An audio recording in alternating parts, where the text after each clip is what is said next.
अगला चैप्टर क्या क्या उसे करो।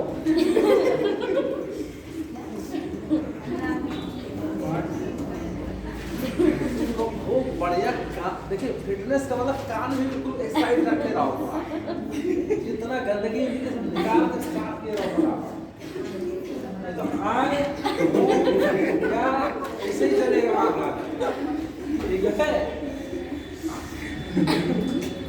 हाँ भाई क्या करोगे, इसी में फंसा है आदमी जो है। लिख लीजिए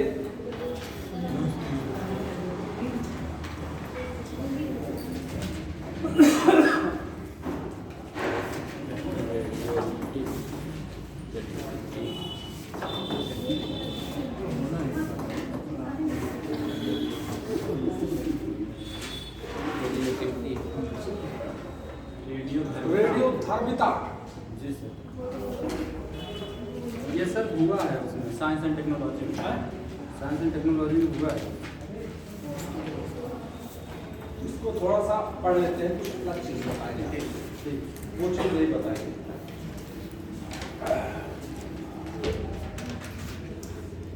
रेडियोधर्मिता क्या चीज होती है?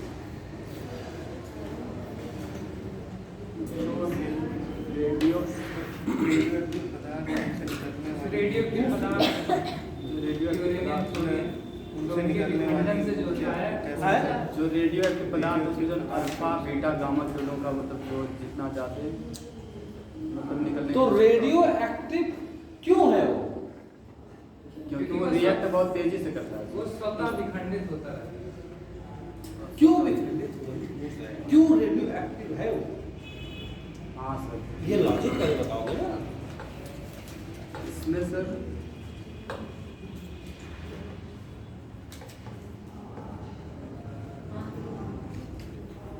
बताएंगे क्यों कोई चीज रेडियो एक्टिव है?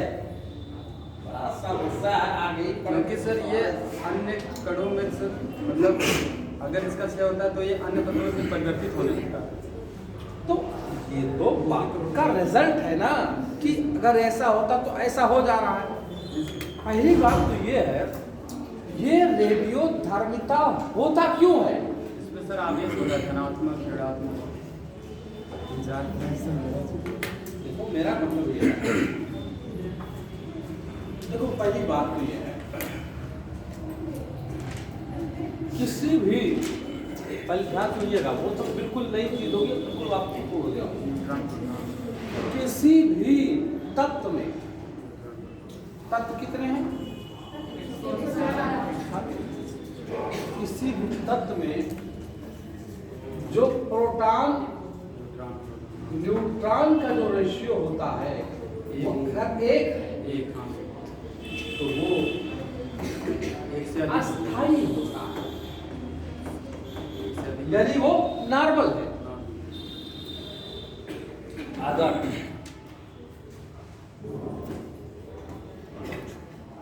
एक से ज्यादा है रेडियो एक्टिव तो वो अस्थाई है।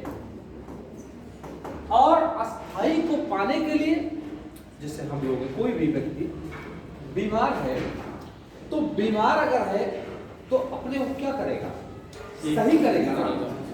और सही करने के लिए जो बीमारी का कारण है शरीर के अंदर, उस कारण को बाहर निकालेगा ना, यही तो करेगा।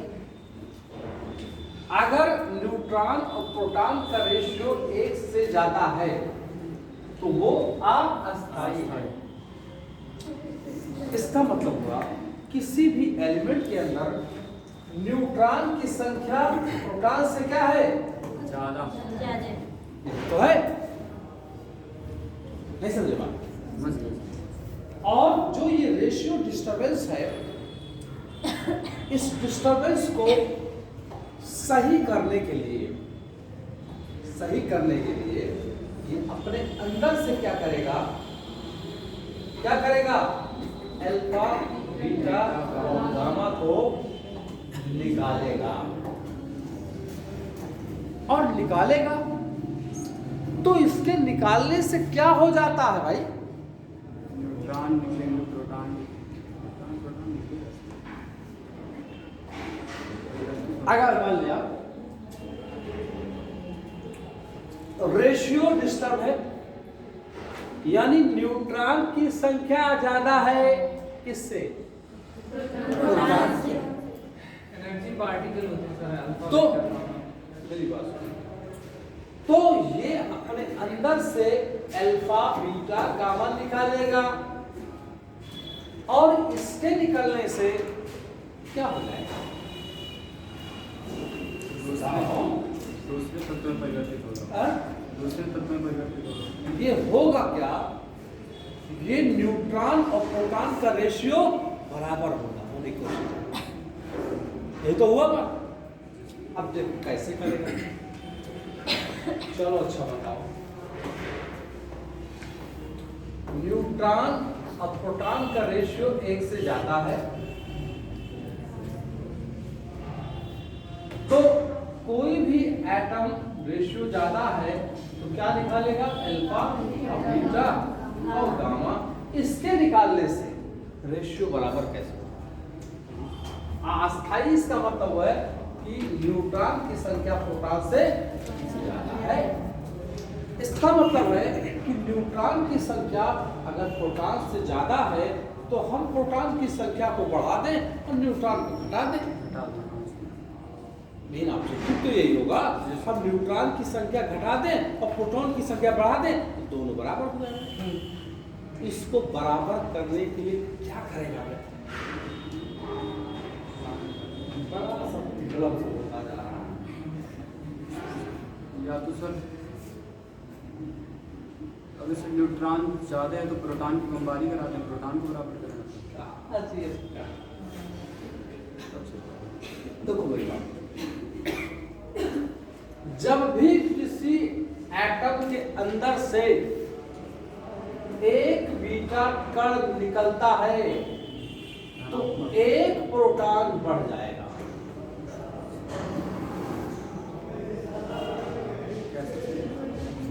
नहीं समझ आई बात?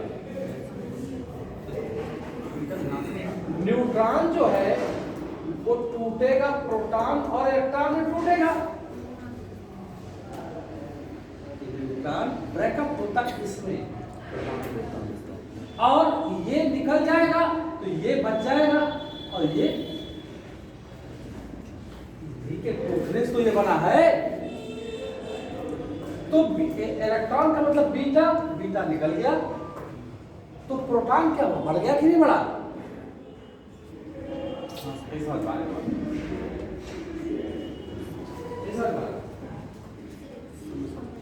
इसलिए दिमाग अच्छा थोड़ा छोड़ो। हाँ समझ गए सर, बीटा में इलेक्ट्रॉन इसका बस आप सब सुनो, कोई बात नहीं। पहली बात, कोई भी रेडियो एक्टिव पदार्थ है इसका मतलब है वो तत्व अस्थायी नहीं है, अस्थायी। और अस्थायी चीज अपने आप को अस्थायी करने की कोशिश करेगा। या कोई बीमार है वो अपने आप को सही करने की कोशिश करेगा ना। और जो बीमार है इसका मतलब है उसके अंदर न्यूट्रॉन ज्यादा है, प्रोटॉन कम है। और सही कब होगा? जब न्यूट्रॉन और प्रोटॉन बराबर होंगे। और कोई रेडियो एक्टिव तत्व है इसका मतलब है न्यूट्रॉन उसमें ज्यादा है, प्रोटॉन कम है। यही तो बात हुई। अब हम ये कर दें, न्यूट्रॉन को कम कर दें, प्रोटॉन को बढ़ा दें तो बराबर हो जाएगा। इसमें क्या करता है कोई तत्व अपने अंदर ये करता है कि अपने अंदर से अल्फा बीटा गामा किरणों को निकालता है।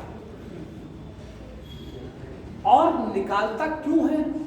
क्योंकि इस तत्व के अंदर ये न्यूट्रॉन टूटकर प्रोटॉन और इलेक्ट्रॉन बन जाता है।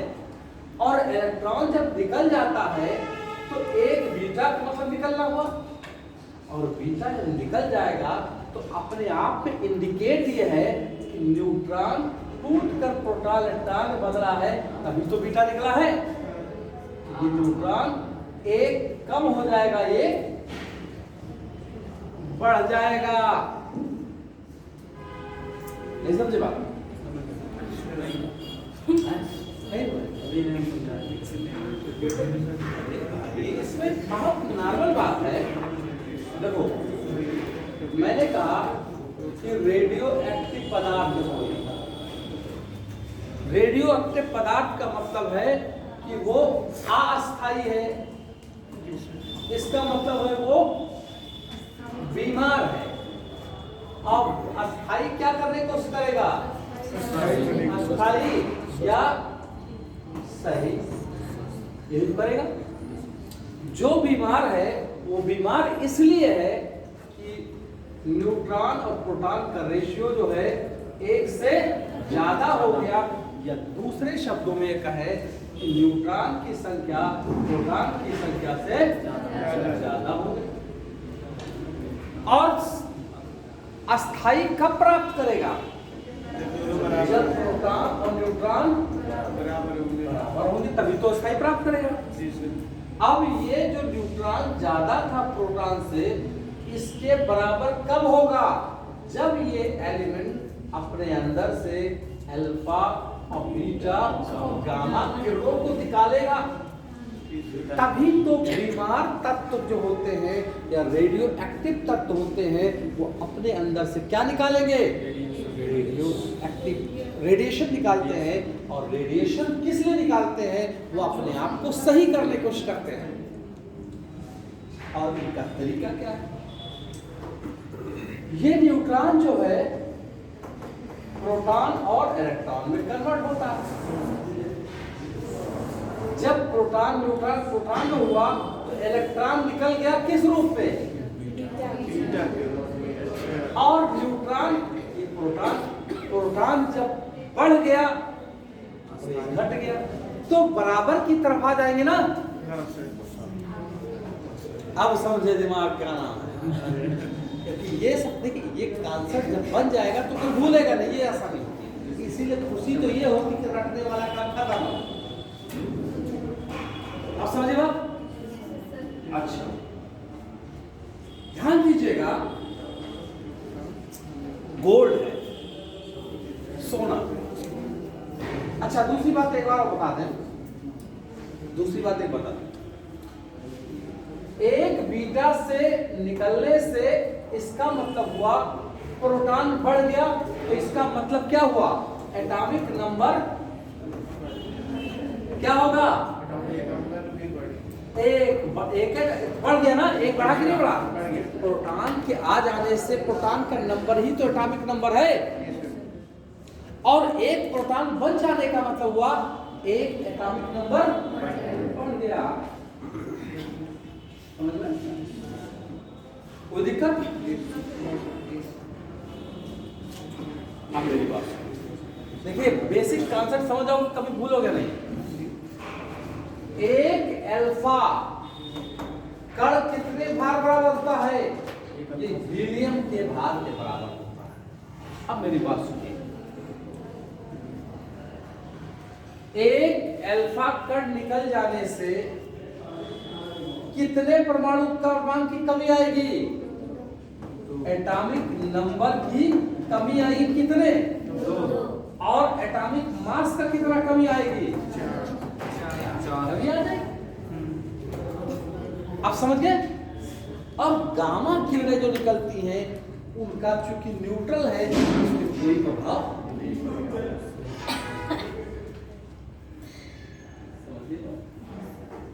कभी नहीं भूलेगा। इसका मतलब हुआ कि रेडियो धर्मी पदार्थ वे पदार्थ होते हैं जिसके अंदर न्यूट्रॉन और प्रोटॉन का रेशियो एक से ज्यादा। ठीक है, यानी न्यूट्रॉन की संख्या प्रोटॉन की संख्या से क्या है? ज्यादा। समझ गए बात? अब वो रेडियो एक्टिव पदार्थ, जो रेडियो एक्टिव पदार्थ है, हम कॉमन शब्दों में कहें कि वो पदार्थ बीमार है, और बीमारी को बीमार से सही होने के लिए वो क्या करेगा? प्रोटॉन और न्यूट्रॉन के रेशियो को बराबर लाएगा।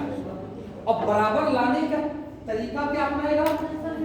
अल्फा बीटा गामा को निकालेगा, और एक बीटा कट जब निकलेगा तो एक एटॉमिक नंबर क्या होगा,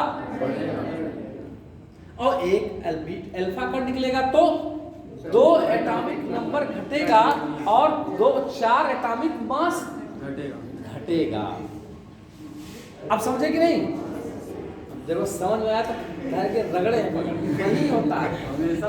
नहीं सही, एक्चुअली जो समझ में चीज आती है तभी लिख मिलता है। 10 से ऊपर जाने पर जैसे कि चाहे जो भी एलिमेंट है, मोस्टली जो भी एलिमेंट है उनमें सब में जो है जो यानी कि उसका क्या कहते हैं प्रोटॉन न्यूट्रॉन का जो मान है वो ज़्यादा होता है तब, लेकिन फिर भी वो सारे तो रेडियोएक्टिव एलिमेंट नहीं है। कोस पे जैसे सोडियम को ले लीजिए, सोडियम का जो होता है 23 होता है एटॉमिक वेट, जिसमें 11 तो उसका प्रोटॉन ही हो गया और बचा 12 उसका न्यूट्रॉन हो गया, तो भी वो तो कोई वो नहीं है कोई न्यूक्लियर, मतलब वो ऐसा है। सोडियम कितना होता है?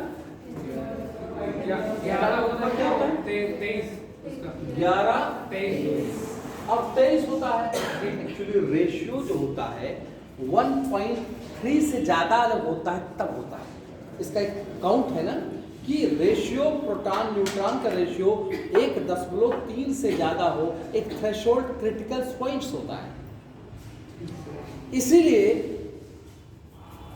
देखिए हाइड्रोजन है,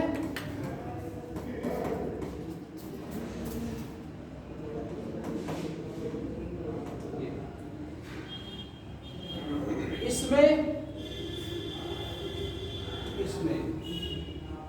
केवल रेडियो एक्टिव पदार्थ केवल ट्राइटियम है या नहीं एक्टिव है? रेडियो एक्टिव पदार्थ केवल क्या है? ट्राइटियम है। वो क्यों है? क्योंकि 2 न्यूट्रॉन है, 1 प्रोटॉन है, ये कितना आएगा? 2 आ जाता है। और 1.3 रेशियो 1.4 के रेशियो से ज्यादा होता है तब रेडियोएक्टिव। भाई हाइड्रोजन का आइसोटोप है ना, प्रोटियम, ड्यूट्रियम, ट्राइटियम, इन तीनों में कौन रेडियोधर्मी पदार्थ है?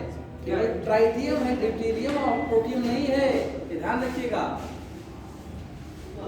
समझे बात? अब देखिए, अब ये कॉन्सेप्ट बिल्कुल आपको क्लियर हुआ कि नहीं? क्रिस्टल क्लियर है कि नहीं? कोई भी रेडियो एक्टिव पदार्थ है तो अपने अंदर से क्या कर रहा है? अल्फा बीटा गामा को निकाल रहा है। और रेडियो एक्टिव पदार्थ अगर है तो इसका मतलब क्या है? वो प्रोटॉन और न्यूट्रॉन का रेशियो में गैप होता है, ठीक है? और उस गैप को खत्म करने के लिए वो तक अपने अंदर से अल्फा बीटा गामा कोणों को निकालेगा। और जब निकालेगा, एक अल्फा बीटा निकला, ऑटोमेटिकली एटॉमिक नंबर 1 बढ़ गया। तो क्यों बढ़ा? क्योंकि न्यूट्रॉन ब्रेक होकर प्रोटॉन इलेक्ट्रॉन में हुआ, तो प्रोटॉन जब बढ़ा तो एटॉमिक नंबर बढ़ जाएगा। समझ गया? गोल्ड जैसे अपने आने वाले समय में भी ये भी टेक्निक डेवलप हो सकती है।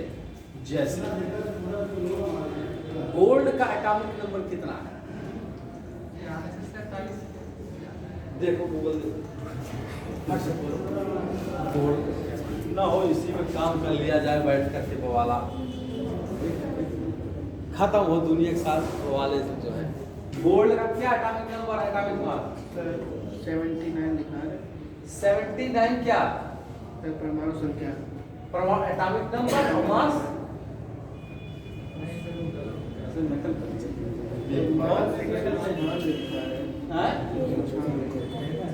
कितना? 196। अच्छा देखो,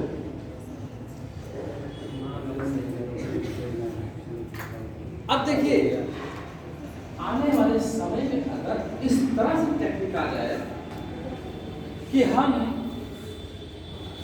उसको प्रोटॉन और न्यूट्रॉन के रेशियो को डिस्टर्ब कर दें, और डिस्टर्ब जब कर दें तो हम क्या करें?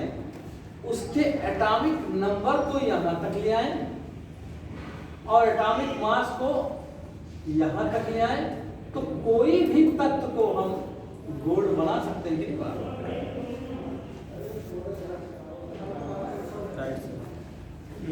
नहीं समझ पा रहे? समझ गया था। इसके लिए नाम एक प्रमाण है। किसी भी तत्व, कोई भी तत्व है उसका एटॉमिक नंबर होगा कि नहीं होगा, एटॉमिक मास होगा कि नहीं होगा। और हम क्या करें, उसी के प्रोटॉन न्यूट्रॉन के रेशियो को डिस्टर्ब कर दें, और डिस्टर्ब कर दें और बीटा और अल्फा किरणों को निकालने की दर को भी कंट्रोल कर लें, हम रेगुलेट कर लें, तो अपने हिसाब से हम एटॉमिक नंबर यहां तक पहुंचा दें और एटॉमिक मास यहां तक पहुंचा दें और वहीं पर रोक दें। जब रोक देंगे,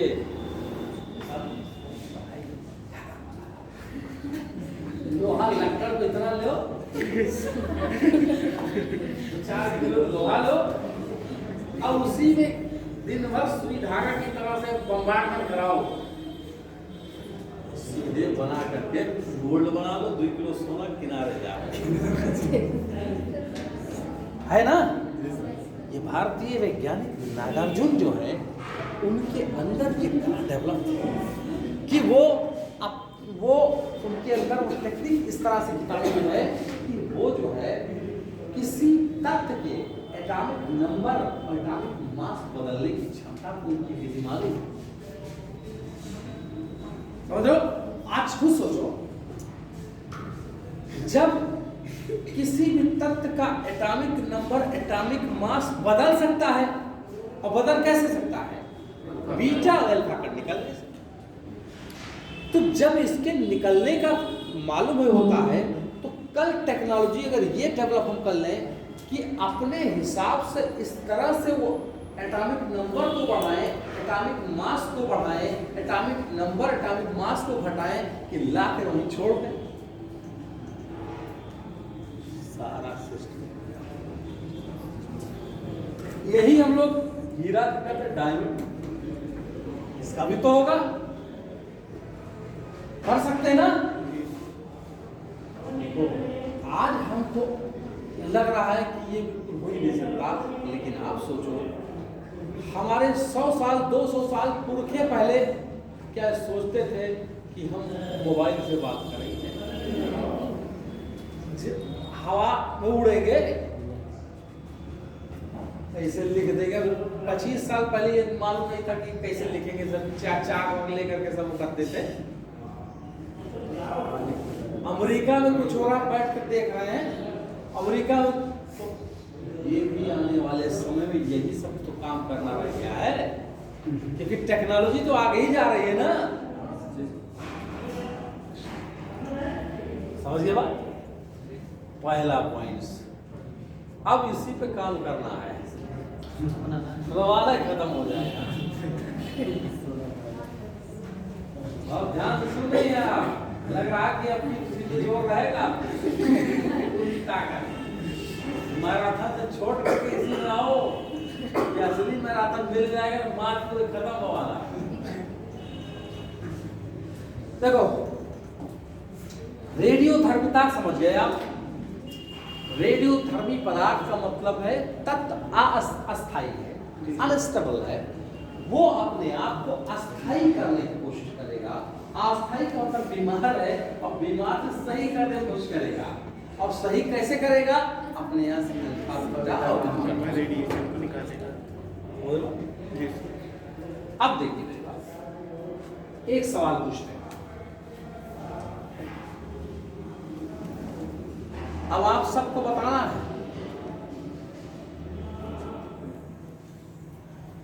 रेडियो एक्टिव पदार्थ यहां रखा हुआ है, क्या निकलेगा? निकालेगा ये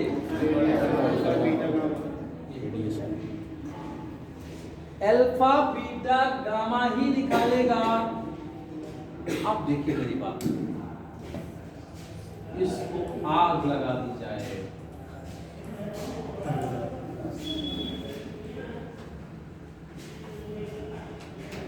आग लगा दी जाए, तो रेडियोधर्मिता के ऊपर क्या प्रभाव पड़ेगा? दर बढ़ जाएगी।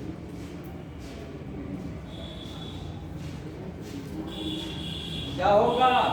बढ़ जाएगा सर। कैसे बढ़ जाएगा बताओ? हमारा बम कैसे बढ़ेगा?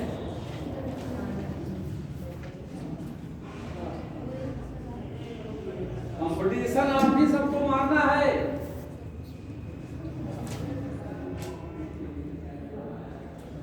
ये सब यूपीएससी का पूछे।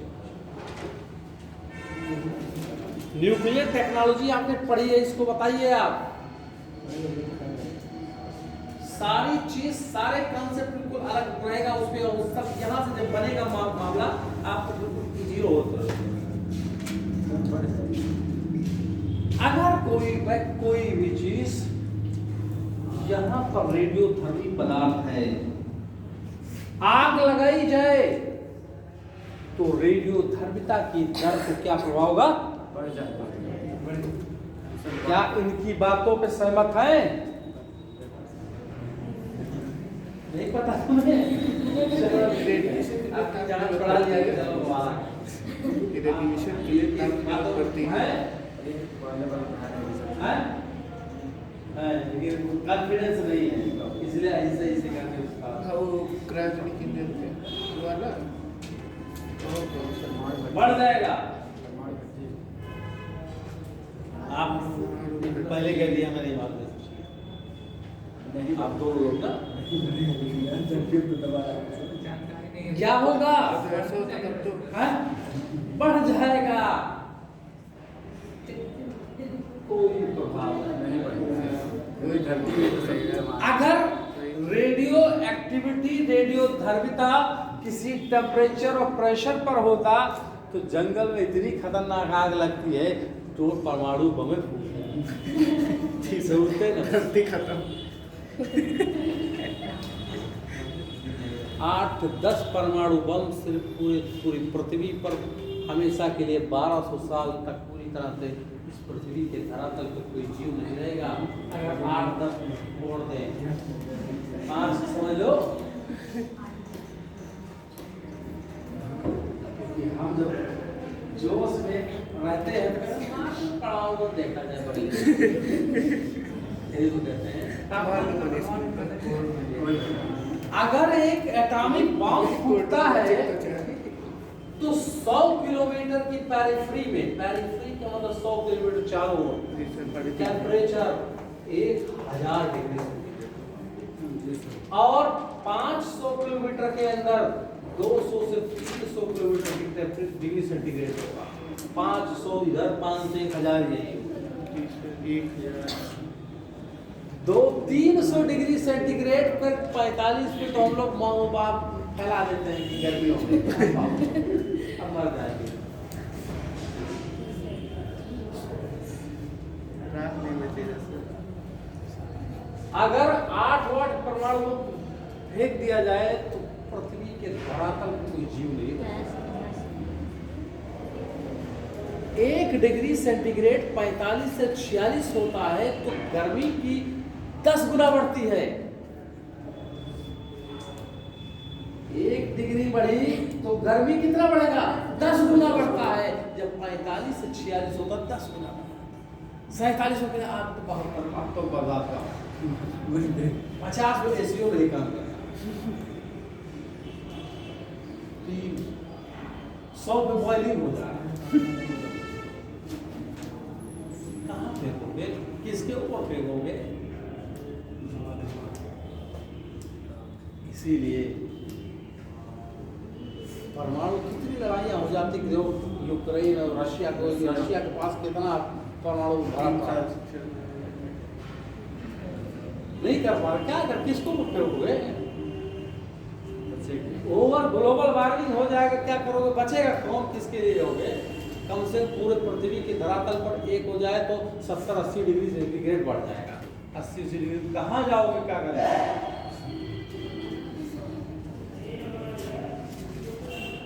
अब सवाल यहाँ पे आए हम, अगर किसी आग के लग जाने से, टेम्परेचर के बढ़ जाने से, प्रेशर के बढ़ जाने से अगर रेडियोधर्मिता बढ़ती तो बहुत सारे परमाणु बम अपने फूट जाते, लेकिन ऐसा तो नहीं हो रहा है। हुआ ऐसा? नहीं सर। इसका मतलब है कि रेडियो धर्मिता का पर जो है किसी टेम्परेचर प्रेशर का कोई इम्पैक्ट नहीं पड़ता है। ये क्यों नहीं पड़ता? छोटा सा एग्जाम्पल बताते हैं।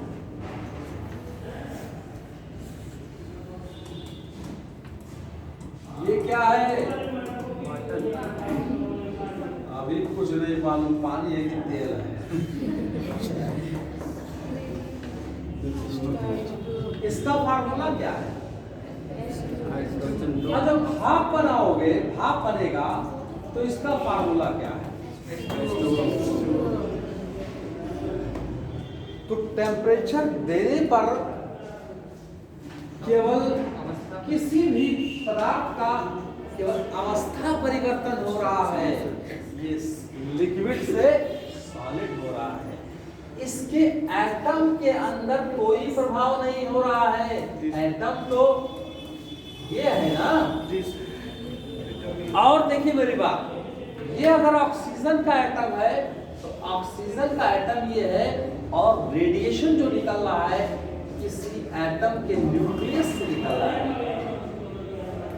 तो टेम्परेचर से केवल किसी चीज की अवस्था परिवर्तन हो रही है, उसके न्यूक्लियर फिनोमेना पर कोई प्रभाव नहीं पड़ता। तो आदमी सब मार के आग लगा दी जाए, भबड़ा फूट जाएगा। तो यही तो आदमी सोचता है।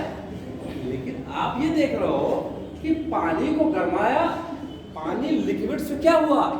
गैस में ही तो आया है, अवस्था ही तो परिवर्तन हुआ है, उसके एटम में कोई प्रभाव नहीं आया ना। क्योंकि रेडियो एक्टिविटी जो होती है, रेडियो धर्मिता जो होती है, वो नाभिकीय प्रक्रिया है। किसी बाहरी टेम्परेचर और प्रेशर पर नाभिकीय प्रक्रिया कोई प्रभाव नहीं। आप समझे कि नहीं समझे? पहले कुछ बात हम कर लें। अब देखो मल्टीपल कंसेप्ट रहती है, समझो, ठीक है? अब आइए लिखो। अच्छा, रेशियो लिख लिया कि एन और पी का रेशियो, एन बाई पी का रेशियो 1 है तो अस्थाई, और एन बाई पी का रेशियो अगर 1 से ज्यादा है तो अस्थाई ले लो।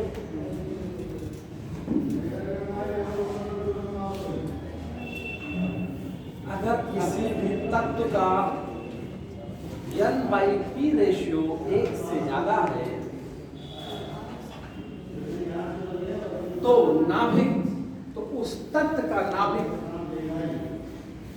अपने अंदर से अल्फा बीटा गामा किरणों का उत्सर्जन करेगा।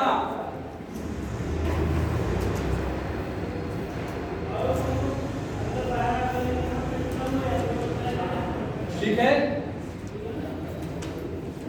क्यों करेगा? अस्थायित्व को पाने के लिए। लिख लीजिए, ऐसे फ्लो चार्ट बना के अस्थायित्व पाने के लिए।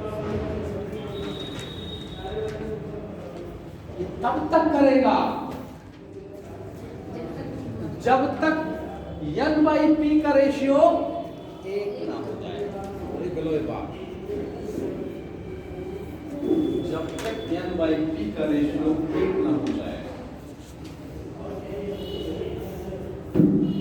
वह तक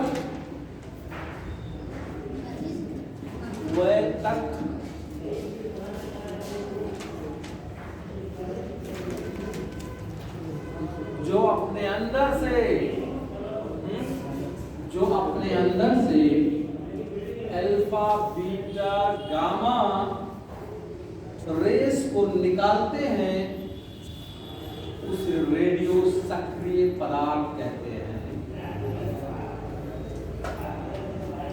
ठीक है? पदार्थ रेस निकालते हैं उसे रेडियो सक्रिय पदार्थ कहते हैं। लीजिए, हाइड्रोजन के आइसोमस्थानिक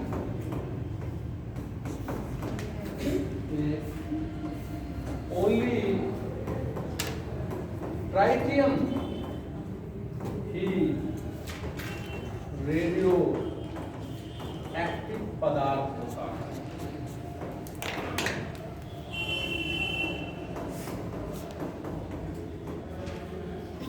केवल ट्रीटियम ट्राइटियम, हाइड्रोजन के समस्थानिक में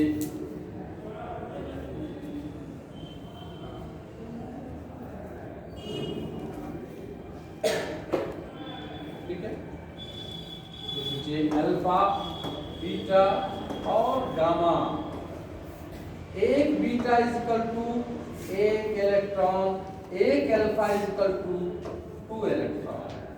गामा पर चार्ज न्यूट्रल, ठीक है, कोई बीटा पर 2 इलेक्ट्रॉन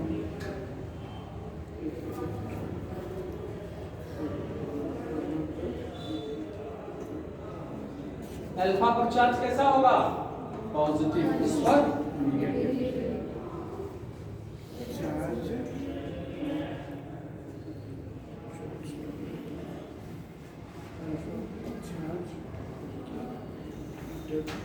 ठीक है।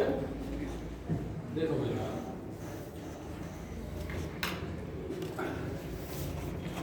एक अल्फा का द्रव्यमान किसके बराबर होगा? 2 हीलियम एक हीलियम के बराबर। अल्फा का द्रव्यमान एक हीलियम के द्रव्यमान के बराबर होगा, लेकिन यही तो है।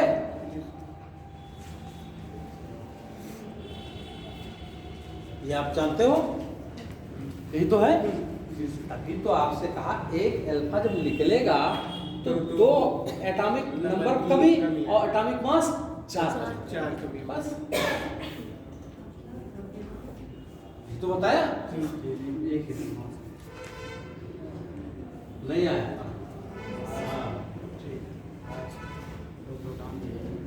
बीटा का द्रव्यमान एक इलेक्ट्रॉन के द्रव्यमान के करीब बराबर होता है, ठीक है, और गामा का द्रव्यमान 0 होता है। बीटा का द्रव्यमान बीटा का द्रव्यमान इलेक्ट्रॉन के द्रव्यमान के बराबर होता है, और इलेक्ट्रॉन का द्रव्यमान हम लिखवा चुके हैं कि नहीं लिखवाए? जी सर।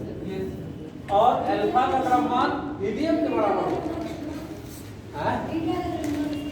अल्फा के लिए इलेक्ट्रॉन के द्रव्यमान के बराबर होता है, और गामा का द्रव्यमान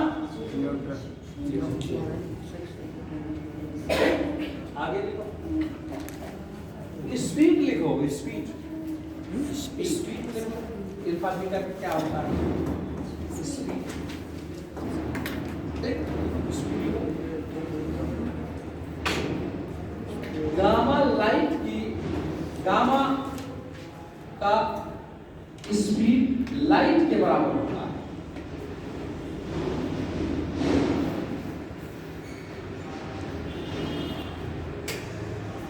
और अल्फा का द्रव्यमान, गामा की स्पीड जो होगी किसके बराबर क्या होगा? लाइट के बराबर।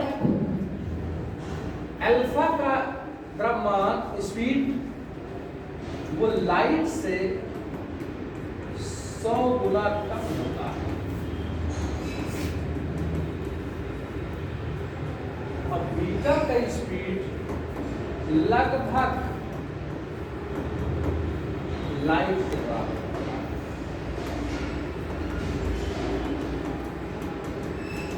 लगभग।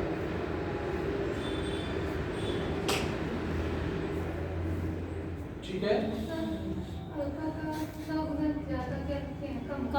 कम होता है। अल्फा की स्पीड कम होती है ना, गामा की लाइट के बराबर होती है। भेदन क्षमता लिख लीजिए, भेदन क्षमता।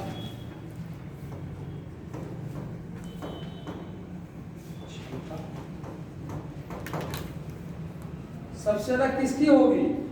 गामा। ठीक है, उसके बाद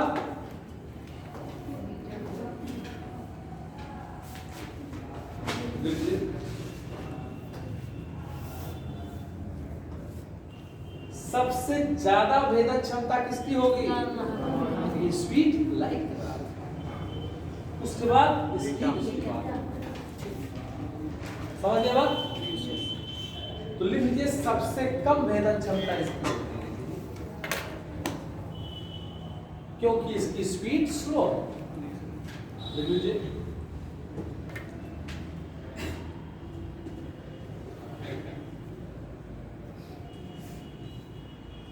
ये एल्युमिनियम की चादर को काट देती है अगर रेस डाल दें।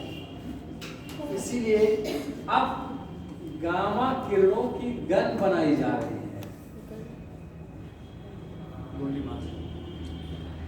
गन है, स्पीड कितनी है लाइट उसकी रेस की लाइट का स्पीड 3 लाख किलोमीटर पर सेकंड। जैसे 32,000 कट से पहुंच कहीं हिलने जुलने का मौका ही नहीं मिला कि कैसे क्या करें। और एक रेंज दे दिया कि 200 किलोमीटर के दूर पे है कोई आदमी, बटन दबाया खट से उनके पाँव की करंट की तरह लग गया। और जब एल्युमिनियम की चादर काट दे रही है तो जिसके लगेगी इसे छपक देगा, पूरा किनारे आधा हो जाएगा।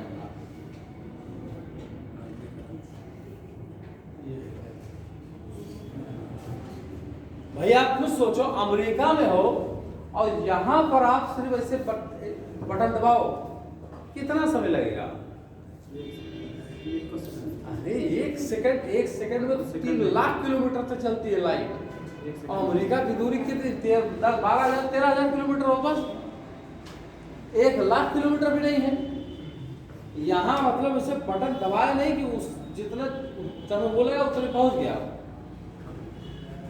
किसी को मौका मिलेगा? बहुत आदमी देखिए टेक्नोलॉजी इतनी स्पीड है, कितनी खतरनाक मोड पे आती जा रही है। समझ रहे हो? बहुत खतरनाक है। आगे लिखो।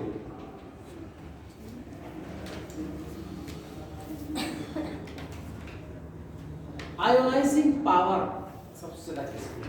आयोनाइजिंग पावर का मतलब आयोनाइजिंग पावर। आयोनाइजिंग पावर का मतलब किसी एटम को अंदर चार्ज डेवलप करने की क्षमता। जैसे सोडियम है, पॉजिटिव है। क्यों पॉजिटिव है? इलेक्ट्रॉन निकला तभी तो आयोनाइजिंग का पावर का मतलब है कि कौन किसी एटम को चाहे पॉजिटिव बना दे या निगेटिव बना दे। तो सबसे ज्यादा किसकी होगी? लिख लीजिए अल्फा की, फिर बीटा की, फिर गामा।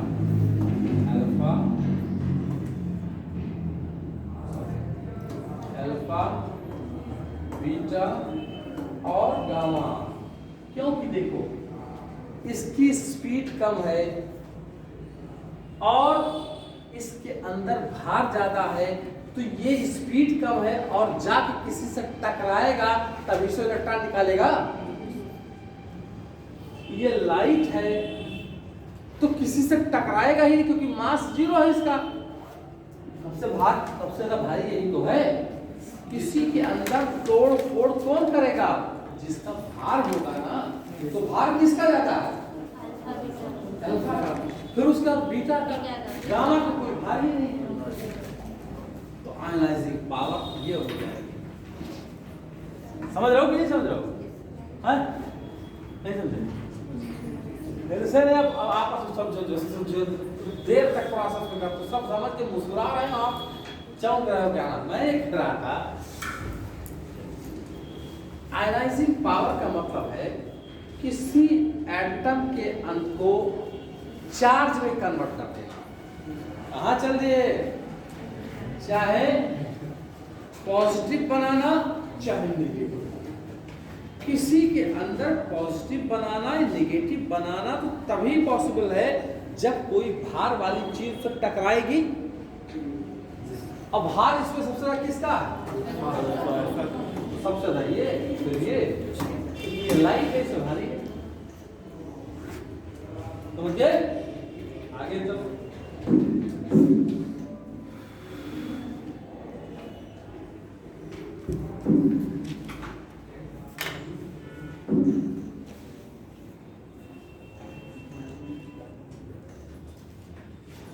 अच्छा एग्जाम्पल लीजिए, अब देखो यूरेनियम है 92, 235 ले लिया, एक बीटा कण निकल जाएगा तो क्या बनेगा? अल्फा का निकल है। हाँ? अल्फा एक बीटा निकाल दिया, तो बीटा निकाल दिया, एक इलेक्ट्रॉन बीटा निकाल दिया, क्या बनेगा? एक इलेक्ट्रॉन निकल गया, तो 234 हो जाएगा। एक इलेक्ट्रॉन निकल गया। ये सब बन जाएगा 200 कितना बताया आपने? 34 हो जाएगा। नहीं सर क्या एक मीटर सर बीटा निकला है। बीटा निकल के आप पता ले जाएंगे आप। सर तो तब तो ये जो 93 होगा। 93 हो जाएगा, बिल्कुल सही कहा इन्होंने, बिल्कुल सही कहा। अरे सही कहा भाई, रियल बता रहे हैं। एक बढ़ गया प्रोटॉन निकल गया। नहीं समझे? 93 हो जाएगा। बीटा निकला ना, तो बीटा जब निकलेगा तो एटॉमिक नंबर क्या होगा? 93 एक बढ़ेगा तो एटॉमिक नंबर एक बढ़ेगा तो बाद में 93 होगा ना। इसीलिए तो अकेले बढ़िया सुई धागा कितना से लिख रहे थे बढ़िया से। और क्या बताओ, एटॉमिक मास को क्या फर्क पड़ेगा? एटॉमिक मास में तो बढ़ जाएगा ये। एक एटॉमिक मास क्या होगा? बढ़ जाएगा। क्या होगा बताओ? बढ़ जाएगा। बढ़ जाएगा। 236 हो जाएगा। 36 हो जाएगा। बढ़ के बढ़ा क्या बढ़ गया? 236 है। थोड़ा सा क्लियरिफिकेशन लेकिन आप बताइए। वही सही 236 क्योंकि उसमें एक जुड़ा होता है ना प्रोटॉन। एक बढ़ जाएगा ना, मास पर कोई प्रभाव नहीं पड़ेगा। सर जब एटॉमिक नंबर बढ़ रहा है तो उसमें एटॉमिक नंबर तो जुड़ा होता है। अब मैं बता रहा हूँ, लेकिन वो जो है न्यूट्रॉन निकल रहा है। एक न्यूट्रॉन भी तो खत्म हो रहा है और एक प्रोटॉन बन रहा है। ए भाई हाँ समझ गया। अब समझे, इसीलिए मैं कर रहा कि अब दोबारा जो कमी यहाँ वो भी खत्म। देखो मेरी बात, एक न्यूट्रॉन से प्रोटॉन और इलेक्ट्रॉन हुआ तो इलेक्ट्रॉन बीटा निकला प्रोटॉन जुड़ा तो प्रोटॉन बना तो प्रोटॉन से 93 हो गया, लेकिन प्रोटॉन का बढ़ा है तो 93 हो गया तो और न्यूट्रॉन गायब हो गया है। तो यहाँ एक न्यूट्रॉन अगर गायब हुआ था तो एक प्रोटॉन तो बन गया ना, क्योंकि ये ऊपर वाला एटॉमिक मास है प्रोटॉन और न्यूट्रॉन कलेक्टिव नंबर को बता रहा है ना। नहीं समझ आया? आ गया। नहीं आई? कैसे आएगी? समझ आया? बात मजबूत कॉन्सेप्ट था ना। पहली बात, पहला किले का दरवाजा आप ही ने भेद कर पाए, क्योंकि एक बीटा निकालने में सब लोग क्या कह रहे थे? सब कह रहे थे घट जाएगा। और एटॉमिक मास में क्या फर्क पड़ेगा? कोई फर्क क्यों नहीं पड़ेगा? आप बताओ। हाँ बिल्कुल, प्रोटॉन और न्यूट्रॉन दोनों को मिलाकर के एटॉमिक मास होता है। अगर प्रोटॉन हटा है, न्यूट्रॉन हटा है तो प्रोटॉन अभी तो है, उसके ऊपर कोई इफेक्ट नहीं होगा। आप समझे कि नहीं समझे बात? आप समझे ना? समझ पूछ लीजिए आपस में, क्योंकि ये चीज बहुत मजबूत है। ठीक है, अब आओ क्वेश्चन। मसला बहुत खतरनाक है ये सब चीजें। अब देखिए यूरेनियम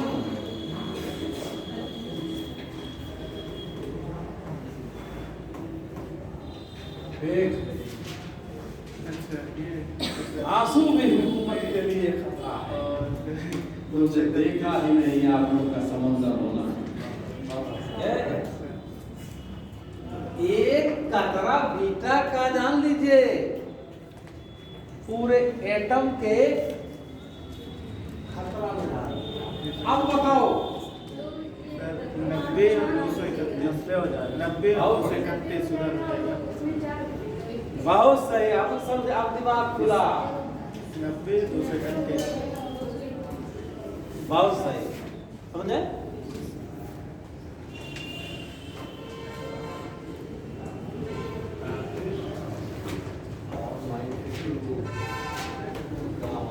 अब बताओ सर कोई प्रश्न कोई प्रश्न नहीं।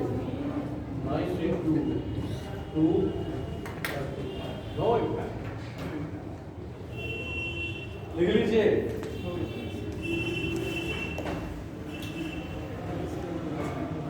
अब एक लिख लीजिए इस पॉइंट को शब्दों में लिख लीजिए। लिख लीजिए, जब किसी भी परमाणु से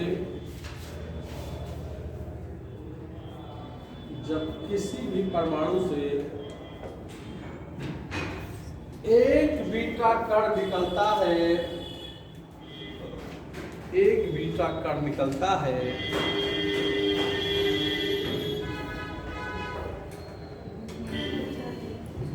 तो एटॉमिक नंबर 1 बढ़ जाता है। एटॉमिक नंबर 1 बढ़ जाता है। जब एक अल्फा कण निकलता है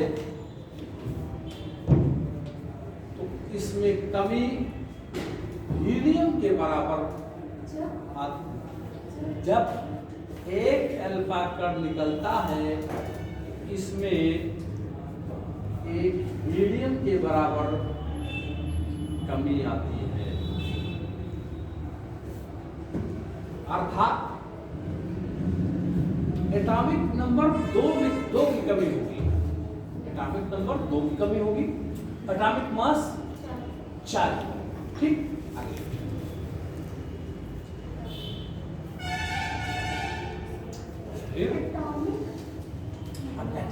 एटॉमिक अरे उसमें देखो, उसमें क्या सीधे के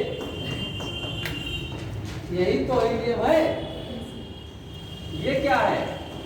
एटॉमिक नंबर और एटॉमिक मास, यही तो बताया। जब ये किसके बराबर है? ये निकला तो इसकी एक बार कमी हुई, तो 2 एटॉमिक नंबर की 4 एटॉमिक मास बस, यही तो है। आगे लिख लीजिए,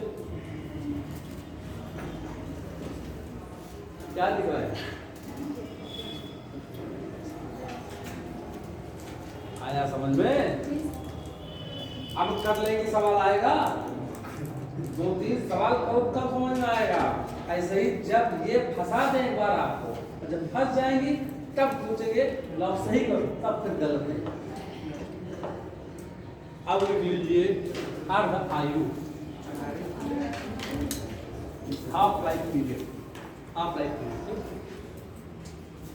देखो, पढ़ाई बहुत ही कूल और रिलैक्स मूड में करने की जरूरत है, और बहुत ही जोली मूड में, तब आदमी को बैठेगा। तनाव हटम ये रहो, चार किताब हो जाएगा, बैठेगा ही। भी लंबा 25 घंटे क्लास कैसे करोगे? लिख लीजिए हाफ लाइफ पीरियड क्या है? मतलब वह समय जिसमें कोई रेडियोएक्टिव पदार्थ जिस समय में अपने का आधा हो जाती है पूर्व की अपेक्षा, उसी को अर्ध आयु लिख लीजिए। अर्ध आयु कोई रेडियोएक्टिव पदार्थ जिस समय में अपने आप का आधा हो जाती है, वो उस पदार्थ की अर्ध आयु कहते हैं। समझ गए बात? लीजिए, अर्ध आयु प्रारंभिक मात्रा पर निर्भर नहीं होता है।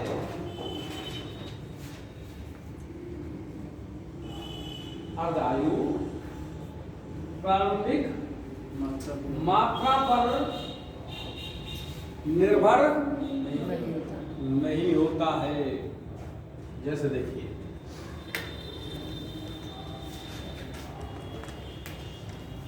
एक केजी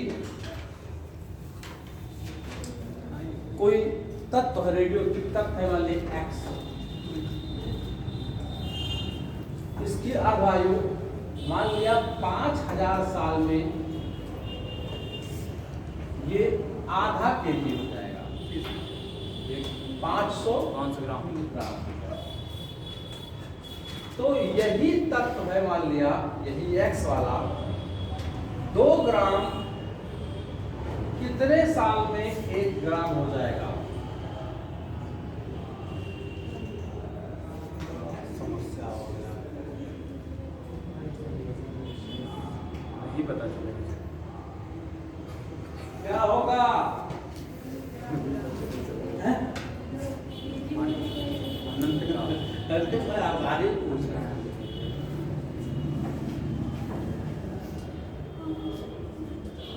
दिमाग नहीं लगा पा रहे हैं आपकी।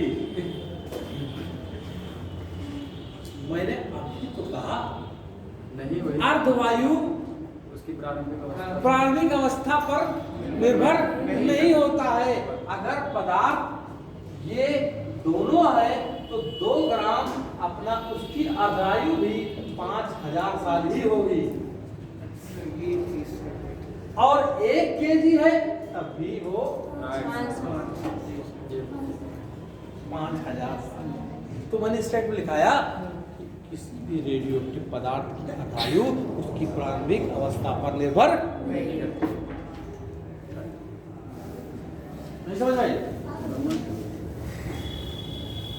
आई ना 1000। मैंने कहा कि हर रेडियो एक्टिव पदार्थ जो होती है, अलग अलग रेडियो एक्टिव पदार्थ की अर्धवायु अलग अलग होती है। जैसे कार्बन 14 है, उसकी रेडियो एक्टिव आयु 5500 साल होती है, यानी 5500 साल में कार्बन जो है अपने को आधा हो जाएगी। इसका मतलब हुआ उस हर तत्व की जो है एक अर्ध आयु होती है। समझ गए बात? 1000 कैसे हो जाएगा? देखो कहाँ इधर उधर मार रही बात।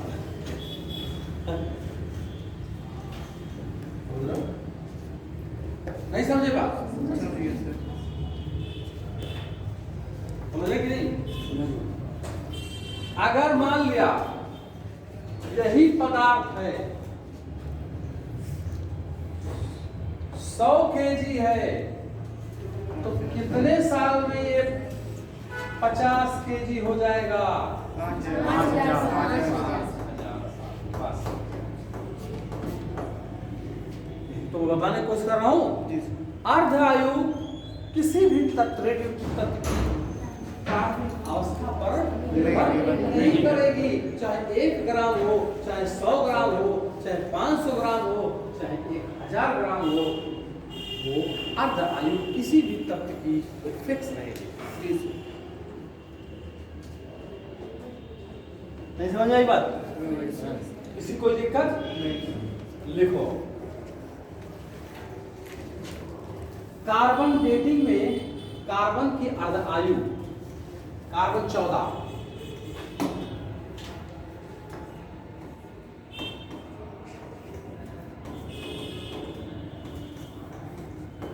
क्लियर है? कार्बन डेटिंग में कार्बन की अर्धायु कितनी है? 5500 ईयर। 32 ग्राम या 64 ग्राम, 64 ग्राम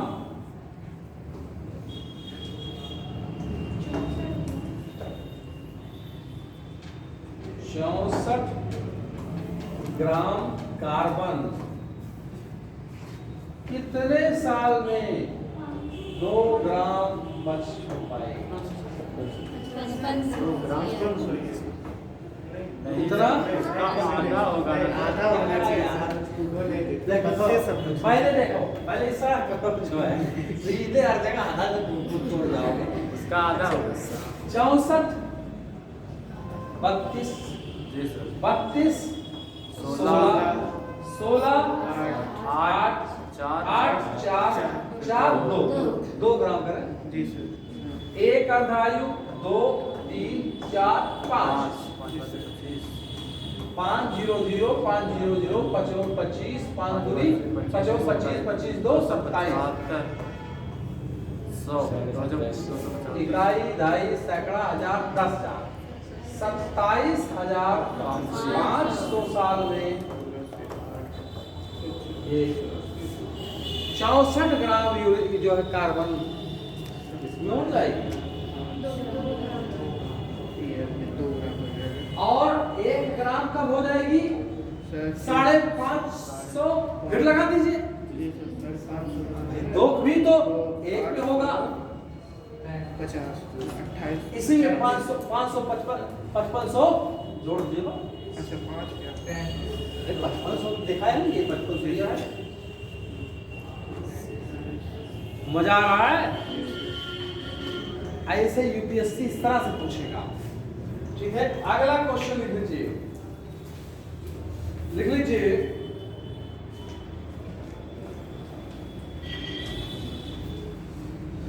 किसी वस्तु कोई रेडियोएक्टिव पदार्थ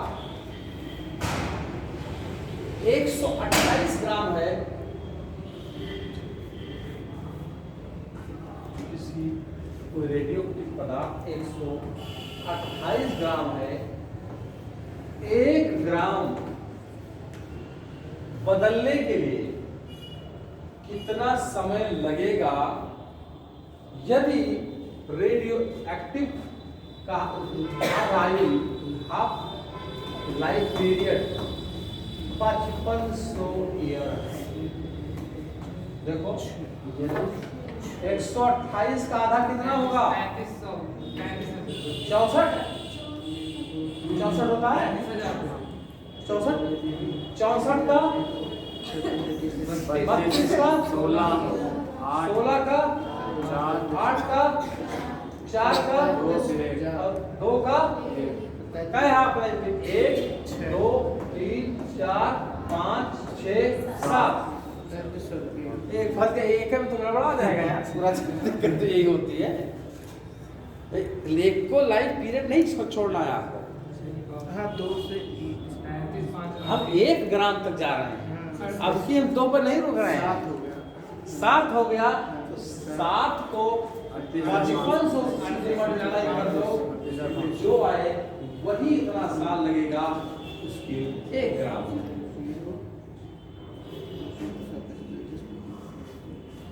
समझ गए बात?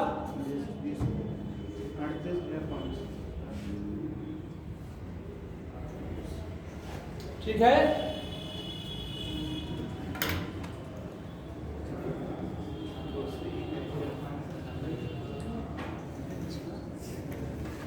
भैया समझ में आ रहा है? उससे लास्ट आ रहा है, अगर आ रहा है तो मान लेगा कब। ठीक है,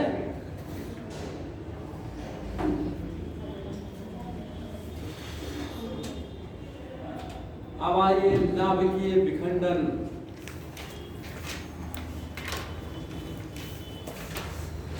समझ गए ना सब बात?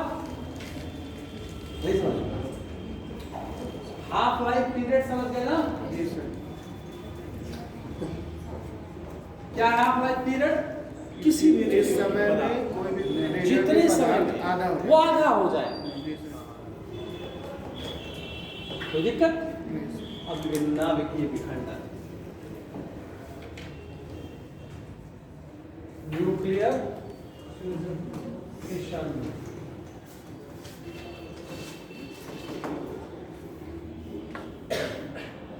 चलो फ्यूजन हाँ लिख लीजिए।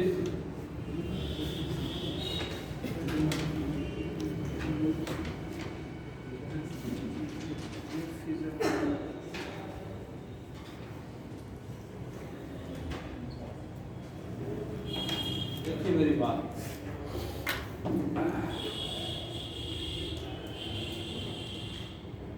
नाभिकीय फिशन जो होता है ये बहुत ही बड़े ऊर्जा का स्रोत होता है। देखिए मेरी बात, न्यूक्लियर फिशन में क्या होगा? अगर 1 ग्राम मास का कोई भी चीज है कंप्लीटली ऊर्जा में बदल जाए, एनर्जी में बदल जाए, तो जो ऊर्जा होती है वो एक अपार ऊर्जा को बदलती है। इसी का E = mc² होता है, यानी मास ऊर्जा में बदल जाती है, ऊर्जा मास में बदल जाती है। अब देखिए, जिस दिन 1 किलो कोल, जब आप 1 किलो लकड़ी या 1 किलो कोयले को जलाते हो तो आपको क्या मिलती है? आपको राख मिलती है, आपको धुआं मिलता है और आपको एनर्जी मिलती है। इसका मतलब हुआ कि 1 केजी लकड़ी या 1 केजी कोयला कंप्लीट मास को ऊर्जा में नहीं कन्वर्ट कर पाया। 1 केजी लकड़ी कंप्लीट ऊर्जा में नहीं कन्वर्ट हो पाया, और जिस दिन 1 किलो लकड़ी या 1 किलो कोयला कंप्लीट एनर्जी में केवल इसमें कन्वर्ट हो जाएगी, तो वो भी एटॉमिक एनर्जी के बराबर, एटम की एनर्जी के बराबर ऊर्जा देना शुरू कर। एटॉमिक एनर्जी जो होता है उसमें सिर्फ ये होता है कि जितना ग्राम मास लिया जाता है वो टोटल कंप्लीटली किससे बदल गई? ऊर्जा। इसीलिए एक छोटा सा यूरेनियम का टुकड़ा, एक ग्राम रेडियो एक्टिव या यूरेनियम का टुकड़ा 1 ग्राम 10 टन कोयले के बराबर ऊर्जा देता है। 1 ग्राम यूरेनियम का टुकड़ा 10 टन कोयले के बराबर ऊर्जा देता है, क्योंकि कोयला अपने आप में एक मास जो है कंप्लीट ऊर्जा में नहीं बदल पाता, वो राख भी देता है, वो धुआं भी देता है, वो धुआं कंप्लीट कन्वर्जन E = mc में नहीं हो पाता। समझिए बात? लिख लीजिए, ध्यान दीजिएगा, एक बात और ध्यान दीजिएगा।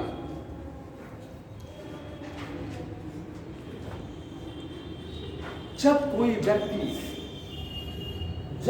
भी व्यक्ति किसी आइडियोलॉजी के खिलाफ, या कोई व्यक्ति किसी एक खास तरीके के विचार के खिलाफ लड़ता है, तो कहीं ना कहीं हो सकता है वो खुद ही विलुप्त हो जाए। जैसे एटॉमिक बॉम्ब की खोज जो हुआ था, एटॉमिक बॉम्ब जो था ये कैसे हुआ था? जब हिटलर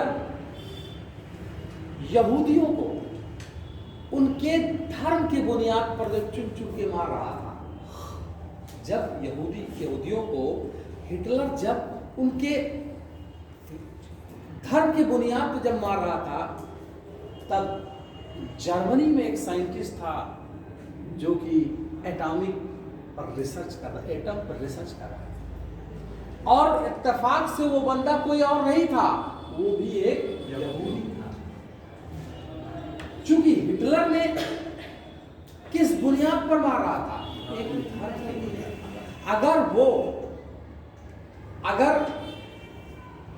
अगर हिटलर वो फ्रांस किसी देश के खिलाफ मारता या किसी क्षेत्र के खिलाफ मारता, तो हो सकता है हिटलर को कोई नहीं हरा पाता, क्योंकि जब देश की बात आएगी तो इस देश में सभी धर्म के लोग हैं, तो कोई भी अगर कोई अच्छा काम कर रहा होगा तो वो अपने देश के लिए कर रहा होगा ना, और हम किसी देश के खिलाफ इस्तेमाल करेंगे।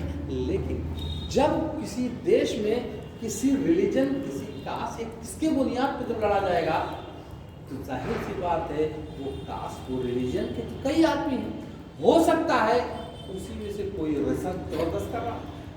सेम चीज यही, जब कोई अपने ही देश के अंदर, यानी ये जर्मनी में अंदर ही, ये जर्मनी है, ये जर्मन के अंदर ही किसको मार रहा था? तो उसी यहूदी में से एक साइंटिस्ट था जो वर्क कर रहा था, न्यूक्लियर पर काम कर रहा था। जब उसको पता लगा कि जब जीनोसाइड शुरू हुआ तो ये किसी तरह से जान बचा करके कहाँ पहुंच गया? यूएसए में।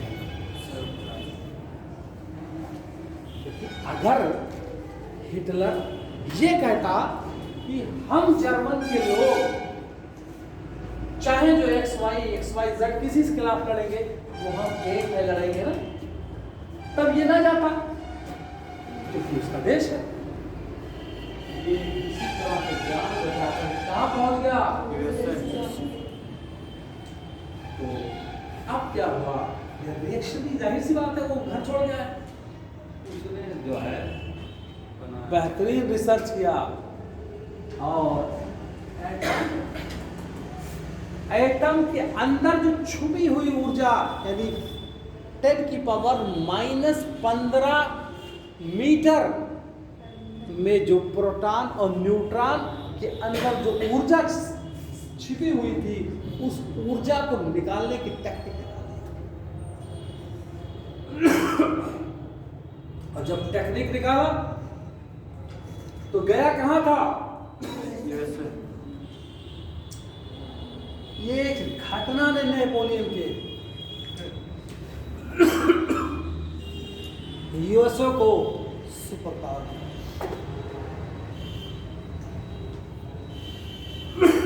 अगर ये ना जाता तो हो सकता है सुपर पावर कौन होता? जर्मनी होता ना, होता कि ना होता? ये गया, सेकेंड वर्ल्ड वॉर चल ही रहा था, वहां पर ये गया, उसके बाद काम किया, सेकेंड वर्ल्ड वॉर शुरू हुआ, यूएसए ने उसी बम को, उसी टेक्नोलॉजी का इस्तेमाल करके जापान के ऊपर, जब जापान के ऊपर गिराया तो ऐसा शक्तिशाली बम कि दुनिया ने आज तक देखा है। अमेरिका की क्या हो गई? Monopoly, super power.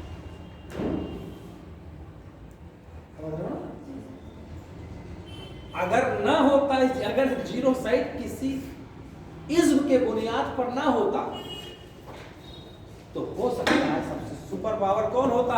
जर्मनी।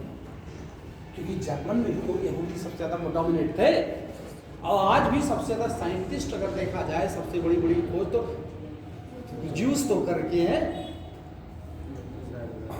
भाई। E=mc², आइंस्टीन भी तो क्या थे?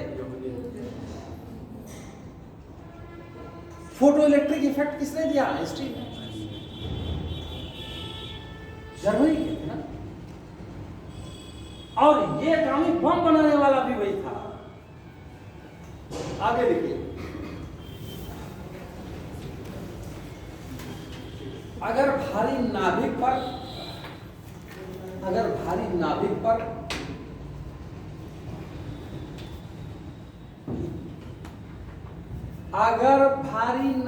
पर न्यूट्रॉन का बमबारी की जाती है,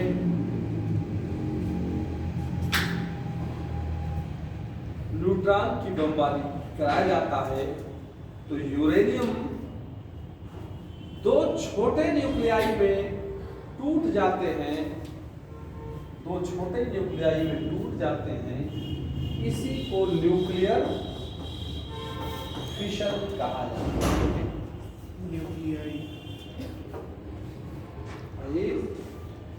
अगर यूरेनियम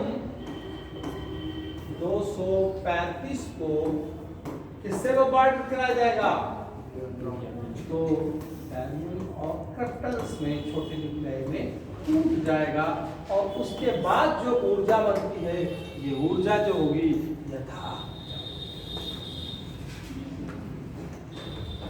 नहीं, यही बात सब आगे लिख लीजिए। दूसरी बात है, किसी भी रेडियोएक्टिव पदार्थ को तोड़ा कैसे जाता है? पूछा जाए किससे तो एक ऑप्शन लोहा, हथौड़ी, चीनी, तो क्या मारोगे? न्यूट्रॉन। न्यूट्रॉन से तोड़ा जाए। हथौड़ी थोड़ी ना मार के चले आना तो हमेशा इससे तोड़ा जाता है। ठीक है, लिखिए। जब एक बार ये थोड़ा सा बता दें, जब किसी जैसे माचिस की तीली है, थोड़ा सा लगाई जाए तो पूरा जंगल जल जाता है, उसी तरह से 50 ग्राम यूरेनियम मैंने लिया, 50 ग्राम यूरेनियम में खरबों अरब खरब नंबर ऑफ एटम होंगे ना यूरेनियम के। बहुत छोटा होता है, 50 ग्राम में तो खरबों एटम होंगे ना, छोटे छोटे। तो सबको अचानक नहीं किया जाता, इसके अंदर एक न्यूट्रॉन दिया जाता है और एक न्यूट्रॉन से एक यूरेनियम छोड़ दिया। और जब भी एक यूरेनियम टूटेगा तो कितने न्यूट्रॉन निकलेंगे? एक रेशियो में, ये देखिए एनर्जी निकला और इसी के साथ एक एवरेज 3 न्यूट्रॉन निकलते हैं। 3 से 20 तक भी निकल सकते हैं, लेकिन एवरेज 3। एक न्यूट्रॉन इस्तेमाल हुआ, 3 निकला और 3 न्यूट्रॉन ने फिर 3 यूरेनियम को तोड़ा और 3 को तोड़ा, फिर से किया तो फिर 3 न्यूट्रॉन हुए। इस तरह से एक कैस्केडिंग इम्पैक्ट बनता है। समझ रहे हो? हमेशा रेडियोएक्टिव पदार्थ किससे तोड़ा जाएगा? एक न्यूट्रॉन इस्तेमाल होगा तो कितने बनेंगे? 3 से 20 बनेंगे, लेकिन रेशियो एक एवरेज 3 मान लिया। तो एक एटम न्यूट्रॉन जरूरत है, इसने किया, अपने आप बनते चले गए और ये जंगल की आग की तरह से स्पीड। ठीक है, अपना देते हैं। अब क्या आते हैं तो हम फिजिक्स के